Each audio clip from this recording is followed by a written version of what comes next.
Welcome, everybody. A new edition of the Power Talks for Remarkable Females. I am Helena Demuynck. I'm your host.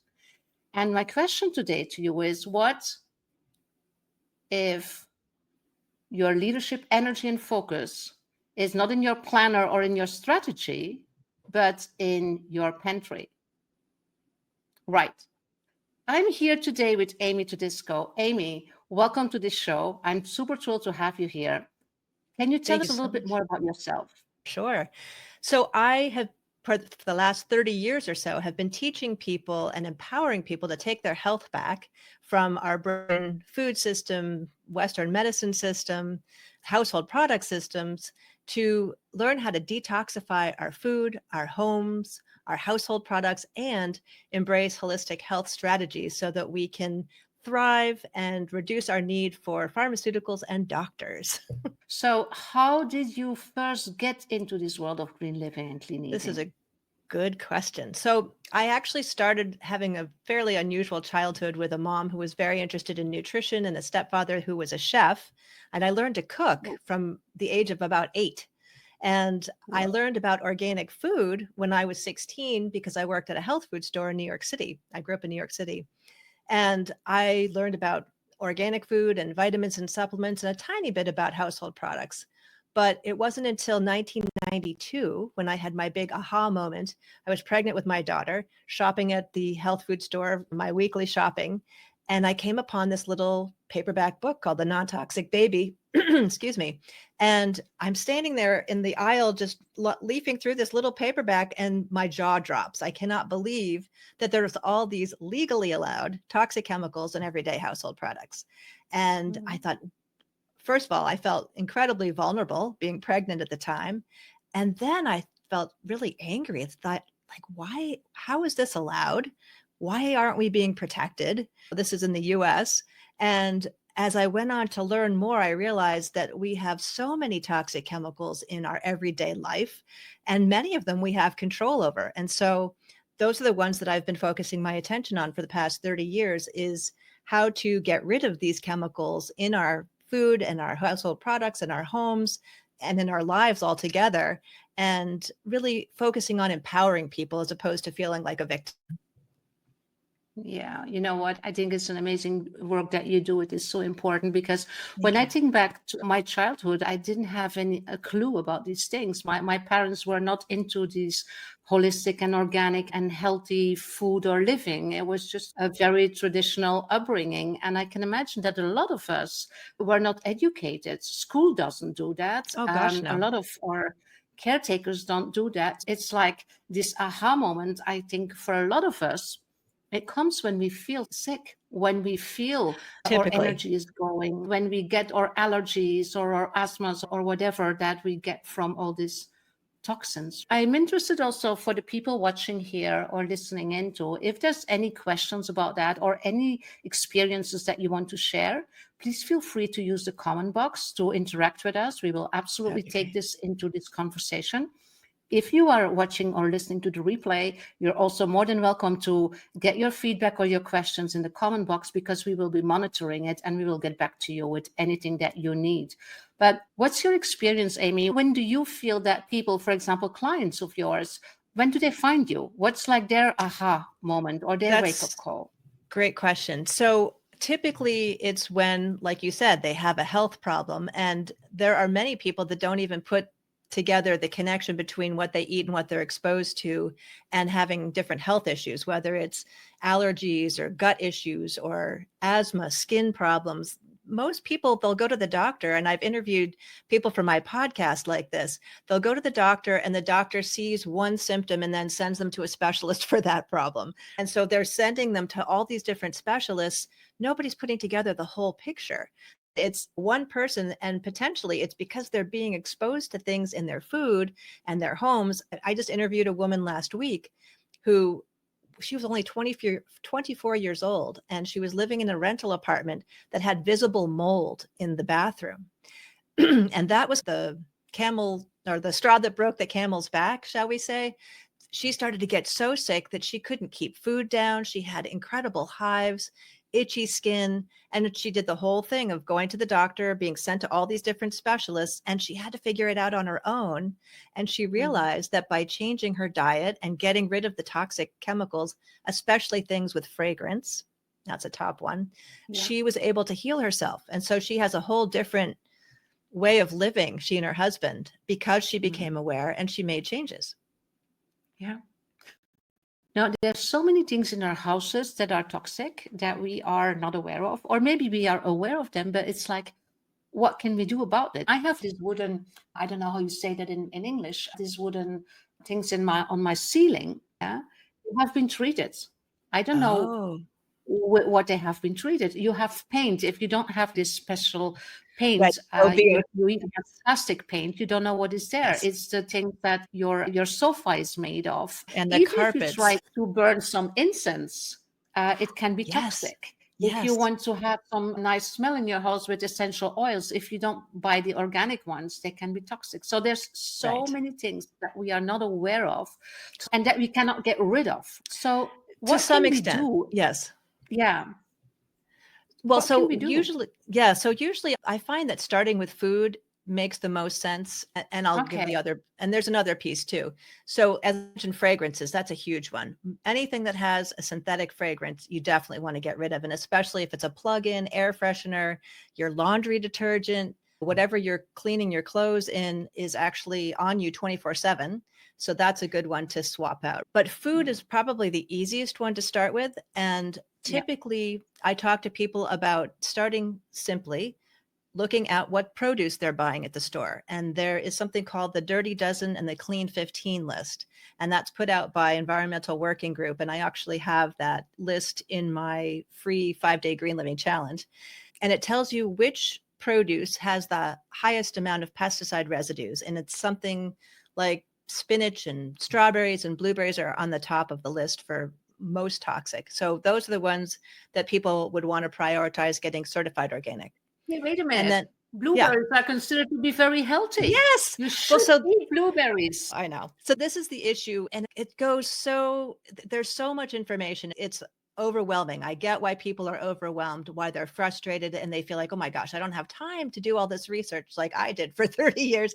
And I'm still learning new things even today. But the thing that's troubling is that there's a lot of foods that are marketed as natural and people associate that with organic, which it's not, or free range, which is really means nothing. There's so many different labels and claims, and we call that greenwashing, right? So it's a manufacturer's making the product look better than it actually is. So that's why I start people with that Clean 15 list and the Dirty Dozen list. So the Clean 15 tells you which produce has the least amount of pesticides, so you don't have to worry as much. And so if you're on a budget, you can buy those conventional, and that's things like avocado, pineapple, onions, that thing. So that's a really easy way for people to start. Okay. Now, you're talking about fresh fruits and vegetables. A lot of people buy produced food, super produced food. What's your opinion about that? Yes. So I guess I know. But, yes, I think you're going to guess. Processed foods are incredibly destructive for so many different reasons, but there are ingredients in processed foods like seed oils, and especially when they're conventional, that are they create a lot of inflammation in the body. There's a lot of pesticides in conventional foods. There's genetically modified organisms. There are weird sweeteners, like instead of sugar, it's high fructose corn syrup, or awful the non-sugar ones, like that's in diet sodas and diet products. There's so many ingredients, and a lot of times you can't even pronounce some of them when you look at the label, right? So what I usually tell people is don't look at the front of the package. That's going to tell you what they want you to think.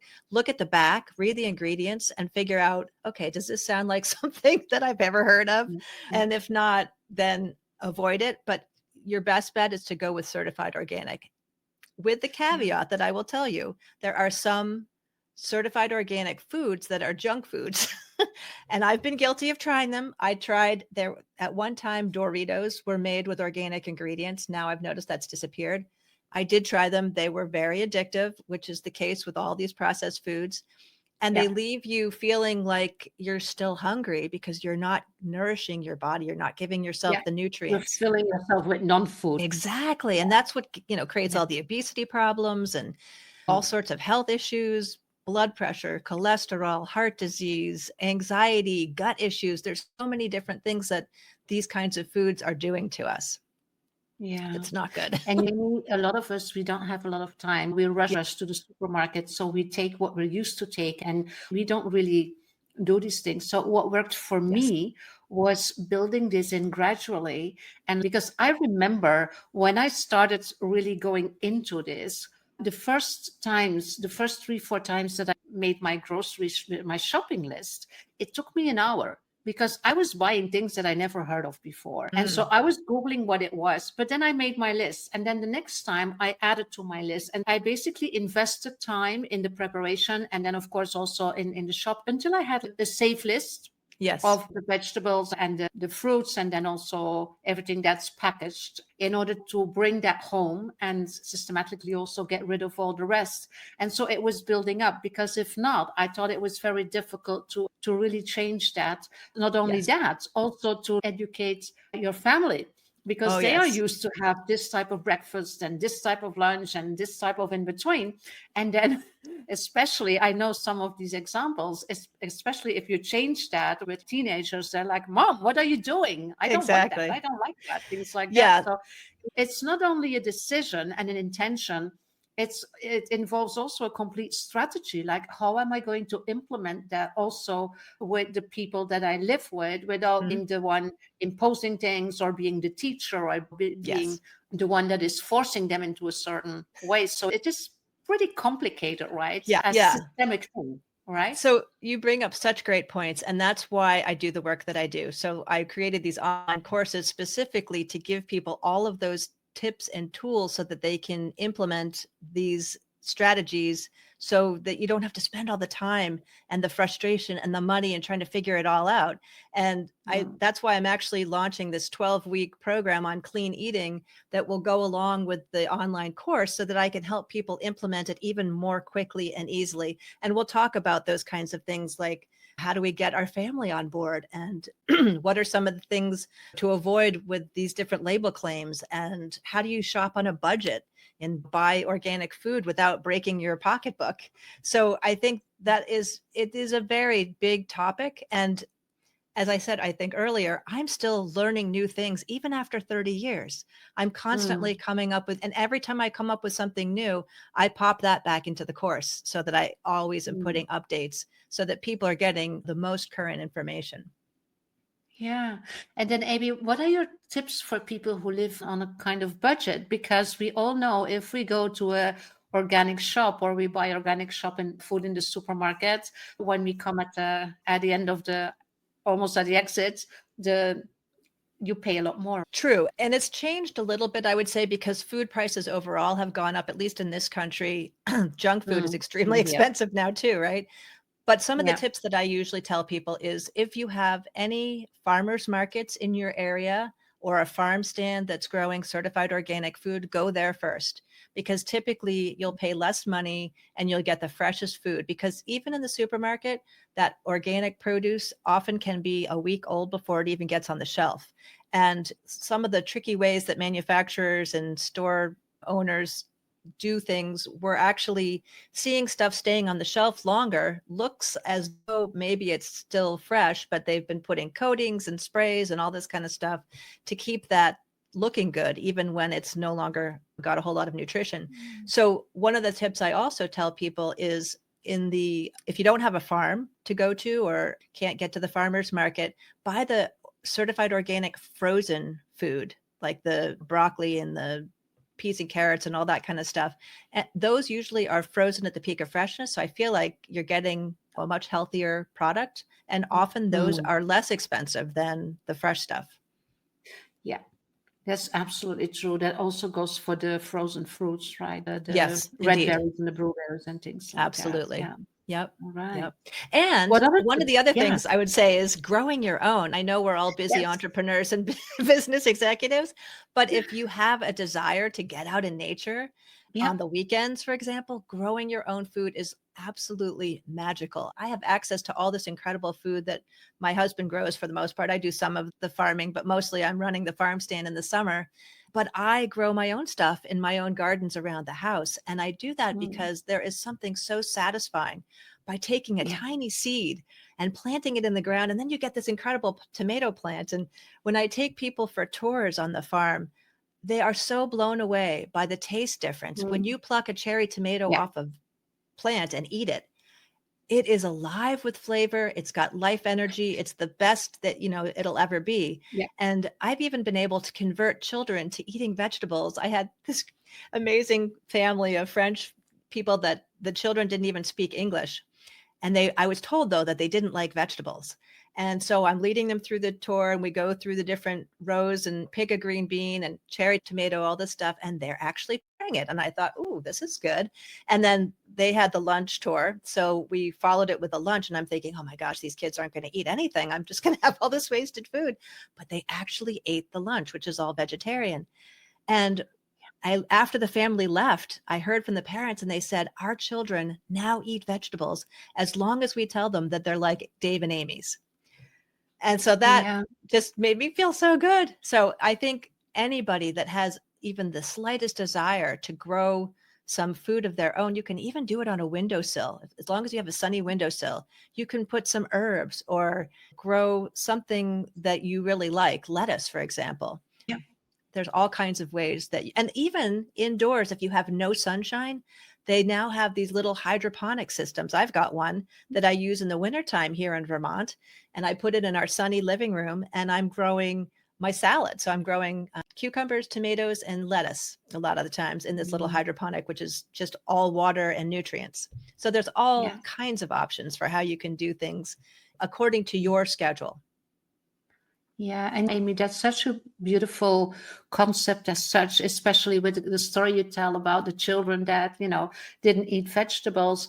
Because if you grow your own vegetables, and I think it's also important as parents or maybe grandparents to understand that, and you bring your children or grandchildren in connection with nature, they Yes. understand that what they eat is something that has been produced by Mother Earth, right? Yes. If not, they take it from the supermarket and they think that they don't see a relationship between, for example, what they eat and what grows. Or if for meat eaters among us, they don't see the relationship between a chicken breast and the chicken. In terms of also having more respect for what it is and how special it is to be able to do that. I don't want to offend vegans and vegetarians, but it is about the relationship that we have between what we eat and what is produced by Mother Earth, because a lot of Yes. children think that milk is coming from the fridge, right? And they don't Well, know where it's coming from. They don't that know where is, eggs are coming from, which is absurd. It's yes. And absolutely real. that is such a Yeah. good point. I remember when my daughter was little and I lived in Massachusetts at that time, I signed her up for a farmers helpers program at a local Audubon. And they were telling us that so many of the children that come to that program had no idea that cows made milk or chickens laid eggs. And what I loved about that program is that we would go and pick eggs and then we'd turn them into pancakes, or we'd milk Yeah. a cow and then turn it into cheese. And I just thought, oh my gosh, this is so magical that these children Exactly. are getting to make these connections and actually tasting this stuff and learning at the Mm. same time. And I think definitely when parents and grandparents bring their children and grandchildren into the garden and get them involved and then Yeah. get them involved in the cooking, it can open all sorts of Yeah. possibilities. Absolutely. I think it's such a beautiful aspect of education to Agreed. to let them taste it, but also feel it, develop patience to see something grow, be creative to bring it in the kitchen or to dress it on a plate. There's so Yes. many elements that we can include in our food experience that make it fun and light and accessible also for children, and that make it Yes. like learning moments, connection moments, instead of these hurry things where we pick whatever from the shelf and just put it on our plates and then preferably eat it in front of television or behind our computer. And Yes. I think there's so much to say about recreating that experience in terms of stress relief, in terms of understanding that it is really contributing, because that's also basically what we were talking about, or how we said it is about reclaiming your power on what you put in your body. because our Yes, body is our temple. If we don't feed absolutely. ourselves, we don't have our cognitive and our mental and our physical and our emotional optimum state. And Yes. especially if we have responsibilities, and we all have responsibilities, it's not really helping us. Yeah, and so there's a really important point I want to make that I remember when I was first getting into this, I would compare the cost between something organic and something conventional, and I would think, oh gosh, is it really worth the extra? And there's a lot of reasons why organic food is more expensive than conventional, and they're not really what you think they are. But the point that I want to make is that I look at eating organic food and grass-fed, grass-finished beef and wild-caught fish and organic poultry. I look at that as an investment in my health, and then I'm paying Mm. for it now as opposed to paying for it later. Knock on wood, I hardly ever get sick. I don't take any Mm. pharmaceuticals. I'm 61. A lot of people tell me they think I look 45. And I feel like it's this kind of a lifestyle. And I use Mhm. holistic health tools, whether it's homeopathy or herbs or Ayurveda or whatever, to help build my immune system. And also, the understanding is that our bodies are designed to heal. We are meant Mhm. to be thriving. And so if we give ourselves the right things, the right ingredients, and there's a lot of other pieces to it, of course, good sleep, exercise, all of that sort of stuff. But you can start making a huge difference. And I think it's super important for people who run a business or in work life. We may not make the connection between these things that we're talking about and how we're showing up. But imagine if you're super stressed and you're eating crappy food. And so you're even more stressed, your gut is hurting, you've got brain fog.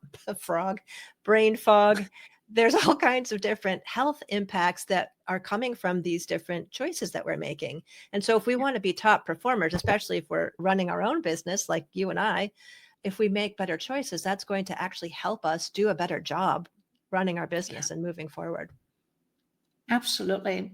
Amy, I would like to wrap up the food thing because we have Sure. also the other part of the Yes. toxins. But I would want to say that we didn't give you the list of the 15 good and the 12 bad and all the stuff. And we will come back to that later at the end of this Yes. episode. So stick with us. All the information is available on all the freebies and other else that we will provide you at the Yes. end of this episode. But I would really like to know, Amy, how can we get rid of whatever is toxic in our houses? Because for that, it feels like a lot more difficult than for food. Yeah, I think it is in certain ways because especially if you're renting someplace, you don't have very much control. And I felt that when I used to rent. So owning my own Mm. home feels more empowering, but not everybody can do that, especially these days. So some of the main things that I would say is if you can get rid of carpets, that is a really important step. And so that's for a variety of different reasons. New carpets, let me just talk about what outgassing is because that's relevant to all of these different things. Outgassing is when these toxic chemicals vaporize into our air.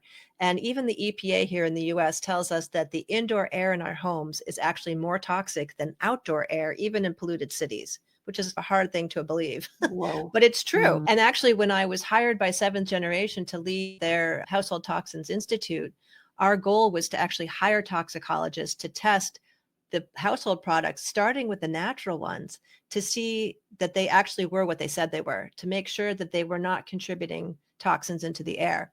So beyond the carpets, you've got the new carpets are an issue with all the different things coming out of it, but even old carpets, they tend to harbor molds, anything you've walked in on your shoes, your pet's feet. So that is not particularly wonderful. So if you can replace it with a hardwood or a ceramic tile, or they have some beautiful natural cork. I did that once for my old house. I refinished the basement and had a beautiful natural cork floor that had a lovely, not topping, but sealant that Mm. is non-toxic, because that's an important thing. There are alternatives, like you mentioned, your beams and your ceiling. So typically that's probably covered by polyurethane, but there's some better ones that have no VOCs, volatile organic compounds. So there you can still have a beautiful looking home. It's actually probably even more beautiful and feels better to be in it when you're not adding all these toxic chemicals. But even for me, so I'm this green living person from 30 years ago, I still have furniture made out of polyurethane and synthetic fabrics that ideally I'd like to get rid of. There's Yeah. not as many easy swaps for that. So I start where I can. Yeah. So does it also help to air your house very often? Does Absolutely. that make a Absolutely. difference? Yes. So every day, even in winter here in Vermont, I have the windows open, and we are Mhm. lucky in that my house has really good passive solar. So when it's sunny out, and even if it's 0 degrees Fahrenheit, if I open the window, I actually have to open the window because otherwise it gets too hot. But yes, getting airflow. And one of the reasons Yeah, why that's super important is these days, a lot of homes are made to be airtight for energy efficiency, which is great. The exactly. problem with Mm. that, of course, is you don't have any of the airflow coming through the cracks in the windows and the doors and, all that we used to have. Airflow, yes, is wonderful to open the windows at least 20 minutes a day, depending upon the time of year. If you can have them open all the time and you live in a climate Mm. like that's ideal. And here's a cool thing. I found on YouTube how to make my own air cleaning filter. So I got a box fan at the hardware store, like for $20, and I bought 4 of these HVAC filters that were called MERV 13. It was the particular microns of the filter that actually filtered out bacteria, viruses, dust, all kinds of stuff. And I put the fan so that it was on top, and the 4 filters were like a box. So the fan's on top of it, and it's sucking the air through those sides, those filters, and cleaning the air. So instead of buying a more expensive unit, that's a really easy way that's under Oh, wow. $100 that you can do. That's the alternative for an air purifier. Is that what it's called? So Or so you can YouTube, actually, I can, if somebody wants that set of instructions, just email me at amy@greenlivingnow.com, and I will send you the YouTube video that tells you how to do it. It's really easy. You just need duct tape, the 4 filters, and the fan. So yeah. that's a really easy way to do that. Whoa. Okay. And so if I can, I'm just interested if I can go back to the carpets, even Sure. carpets made from natural products like sisal or cocos, they're not good. That's different. That's different. So usually Okay. those are not treated with anything. Ideally, Mm. you have Yeah. to look at the manufacturer and see what they claim. And then if that doesn't say, I would contact them and say, do you spray this with anything? Is there any pesticides on here?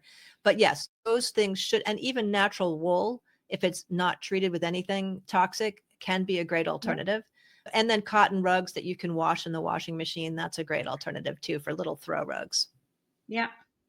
So what about our beds, the pillows and the mattresses? Yeah, that's a good one. So Uh-huh. when I had the budget, I invested in a natural rubber bed that had organic cotton, and then I got a natural rubber topper because I like my bed softer.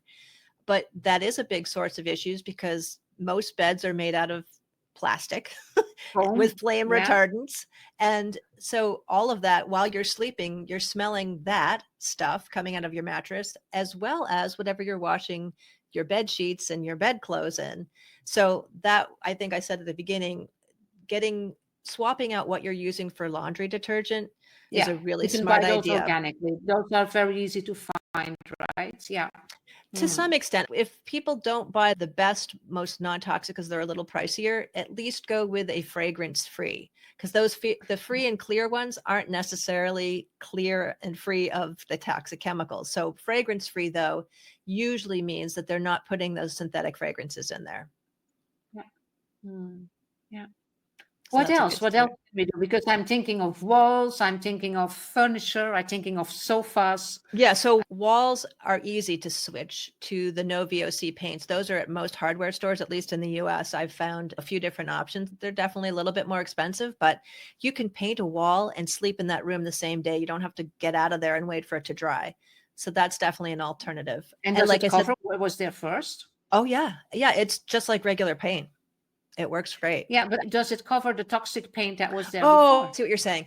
Yes, to a certain degree. So there is, I think there's still products made by AFM that can cover, let's say, a lead paint. Now, that's a tricky one. Lead paint, you really don't want to play around with. Ideally, you want to get Yeah. that professionally removed.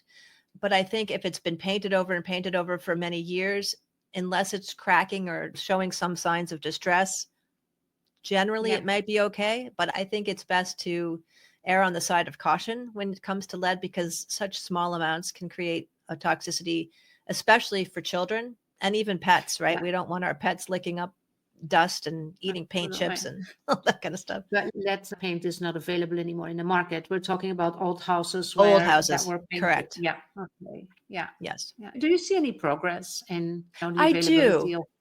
I Yeah. do actually. I think even in the 30 years that I've been at this, I have seen like paint was not that easy to find in the hardware store that had no VOCs, but now I can go down to my local hardware store and pick it up easily. I used to have to order it online.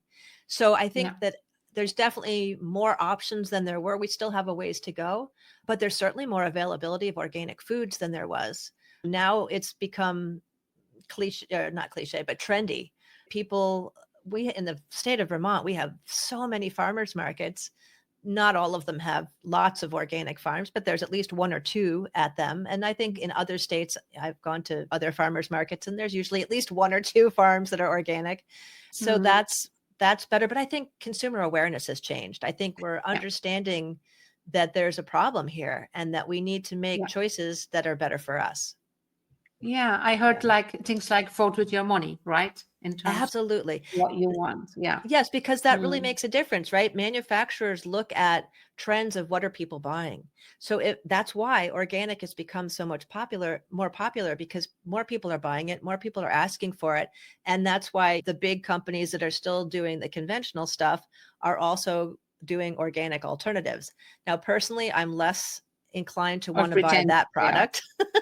Yeah, exactly. Because two sets of bananas, one has a sticker that says organic and one doesn't. And I'm thinking, how do I know that somebody didn't mix those up? And I'd rather go with a company that's independent and organic, which sadly there are far fewer than there used to be.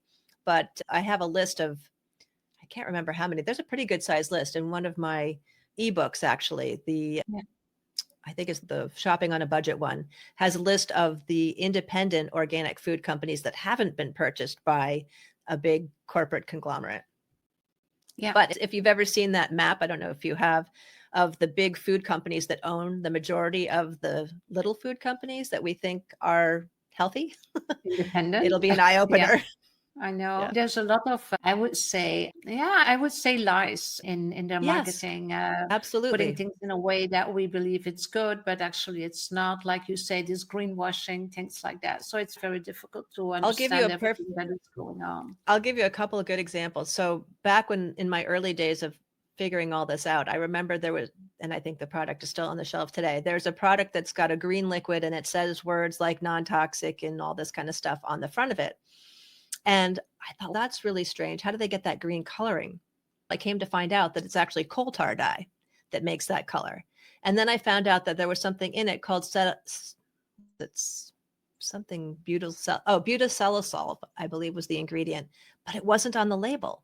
And so it was part of the whole proprietary ingredients thing. So I used to go and get these material safety data sheets, which is short for or long for MSDS, which is all the chemical information of what's in that product, because not all the products tell you all the ingredients on the label. That's part of the trickiness.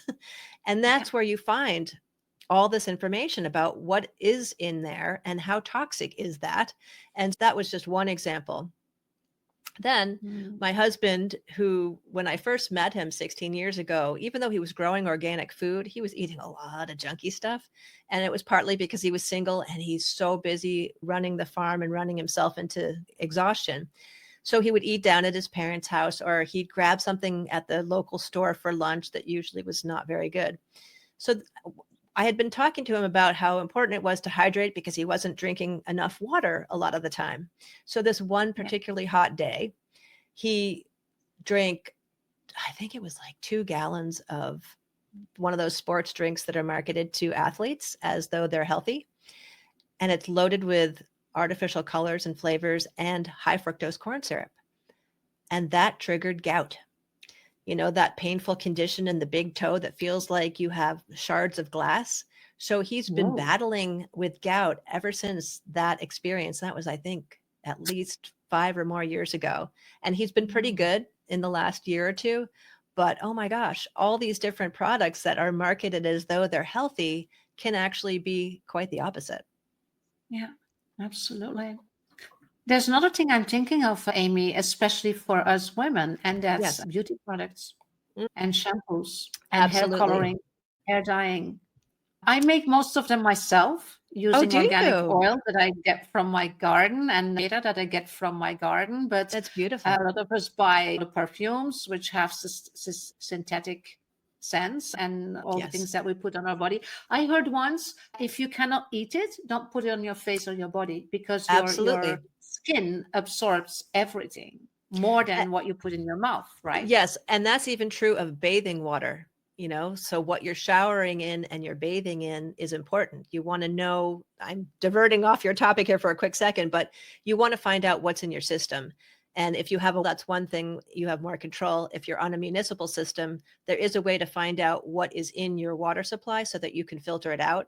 And if you go to Mm, that ewg.org website, there's a database for the water, and all you have to do is put your zip code in. This is for the US. I don't know about other yeah. countries if there's something similar, but Mm, for the US, you can just put your zip code in and it tells you exactly what's in your water.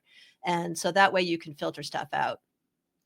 yeah. So but back Yeah. to your question, the personal care products, especially for women, is a huge problem because we use typically, I don't, but a lot of women tend to use a lot more personal care products and makeup than men.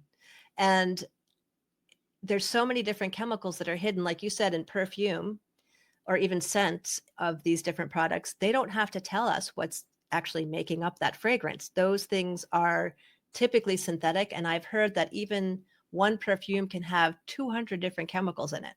Yeah. So avoiding anything with fragrance or perfume, as long if it doesn't say pure essential oils, you probably don't want to use it. And like you said, if Yeah. you can't eat it, you don't want to use it. Yeah. Yeah, Helen's here, but she's traveling, but she's trying to listening. Hi, Helen. Yes, Welcome. I saw that. There's a replay available. If you're just joining us halfway the show or right now, there's a replay available as of tomorrow or maybe the day after, and you will be informed by that, and then you can watch the complete episode again. And maybe it's necessary because we have been talking It's a lot about of so many information. things. I Yeah, a know. lot of information, especially if you are listening in and you're on your way somewhere. But we will have everything covered for you. And of course, also all the information that is on Amy's website and on her Yes. freebies will be there available for you as well. But yeah, it's true. There's so many products that we're not aware of how toxic they are, and they have been in our lives for like forever. I So mean, they think have become about habits. They have become right. routines. It's scary to think that even baby products have toxic chemicals. So I don't know if you are aware of the baby powder that there was a huge lawsuit because it had, I think it was asbestos was in the talc. My And gosh. yeah, and it caused, I think it was ovarian or uterine cancer in women. One of the things I just heard the other day that was so striking was the example of and this is related, even though it's not going to sound like it at first. Imagine there's a car company, and this has happened. It was an American car company that had an issue with their engine catching on fire. It was a malfunction. And so they were debating between should they recall all of these cars and fix them, or should they just wait for the lawsuits once people's engines blew up? And they decided to wait instead of recall because it was going to cost more money to recall those cars and fix them. And I just thought, oh my gosh, that is emblematic of what happens in our consumer products industry. We Absolutely. wait for things to cause damage and for people to file suit. And oftentimes they're already dead or their lives are completely impacted, just like the You can't prove the relationship, cause that and effect. too. Right. So Mm. that happened for the longest time with that herbicide Roundup that's been used. Yeah, You know, you can still buy it at the hardware yeah, store. you can still buy it. There Mm. finally was a case with a groundskeeper from a school of all places that won the suit, which in some ways was a shallow victory because the poor man had cancer as a result of this, but they were able to prove the link between his regular exposure to this chemical and his cancer. And so to me, I remember early on thinking, why are we not using the precautionary principle? Why aren't we erring on the side of caution instead of waiting for damage to happen? And Yeah, unfortunately, our government here in particular is pretty much corporate run.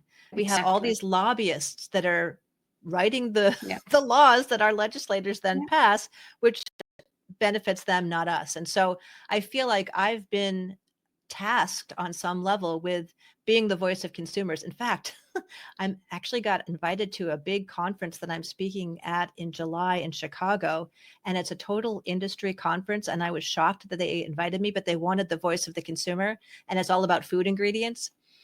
So I think that's going to be really quite an eye opener for me and for them. But I think that this is why it's so important for us to take the power back and learn these things so that we can make the changes. And we don't have to do it all overnight. We can start, like we've been saying, start with one change and build upon that. Yeah, absolutely. I think it is a reality that we have, like you say, we have to take back the power, because most of the organizations, most of the corporates, it is a pity, and it's not a judgment, it's a reality. It's profit over people, it's profit over purpose. And in terms of ethics, there's still a long way to go. There's a lot of, there's a lot of room for improvement. And so it is about our own intentions and our own vision on what we can do, on how we can build agency and responsibility, not only for ourselves, but also for our families and our communities and our teams in organizations. And start with these little steps and create awareness and create these little challenges and moves. And I have Miles here. Thank you. You're so welcome, Miles. Yeah, awesome. And just to take that responsibility, because we cannot control what happens around us, but we can control what we do, what we bring into our houses, what we bring into and up our bodies. We can. And it doesn't have to be more expensive. It doesn't have to be more difficult or more time consuming.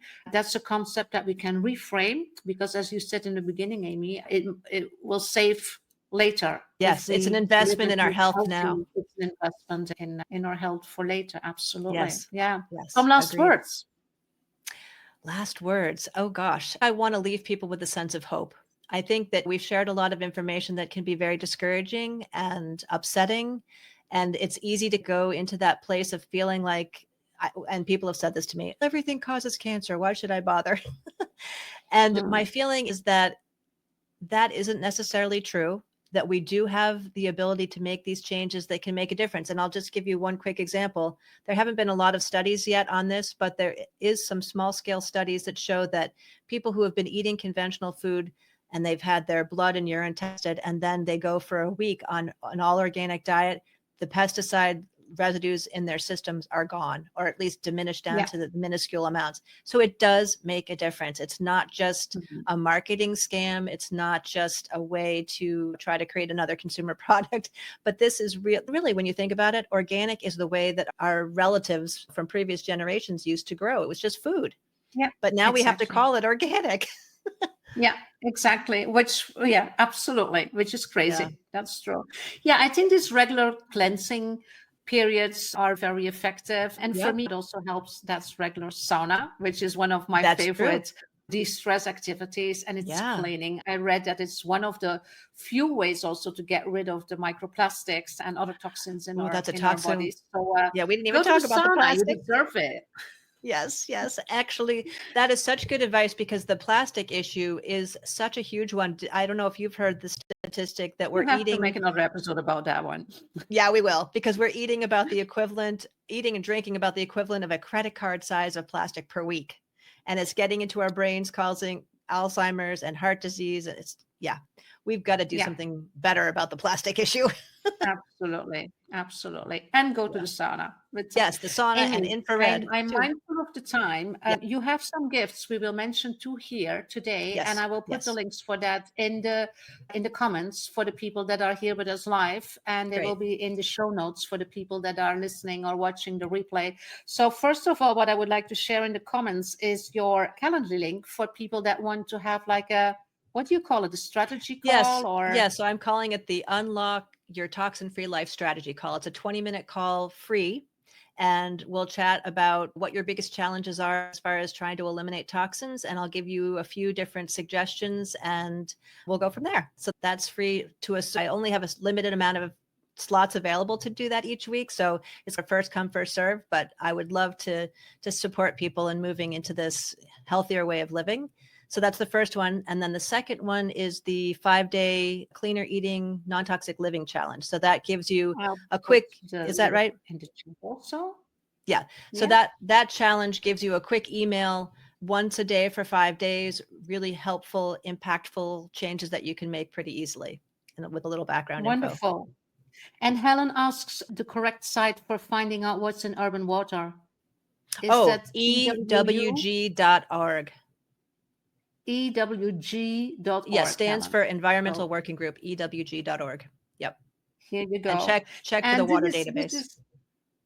This is not all. Amy has a lot of other things for you in store. So check out her website. All the information is in the comments and in the show notes. And just learn, enjoy, connect with her, and create a better world, create a better home, create a better body that is healthy and will last longer. And that's basically what we invite you to do, right? Yes, indeed. Wonderful. Thank you so much, Amy. Thank for being you. here, for sharing your wisdom and for your My generosity, and for everybody listening here or watching here or the replays. As we said, if you have any questions or feedback or whatever you want to share, just use the comment box. We will monitor it also later. And then basically you're good to go. And connect with Amy, connect with me, connect with us on LinkedIn if that's not the case, so we can keep you in the loop of other things and events that we are organizing for you. And have a happy home, have a happy house, have a happy body, and have a happy life. Take care and hope to see you next time. Bye for now. Bye. Thank you.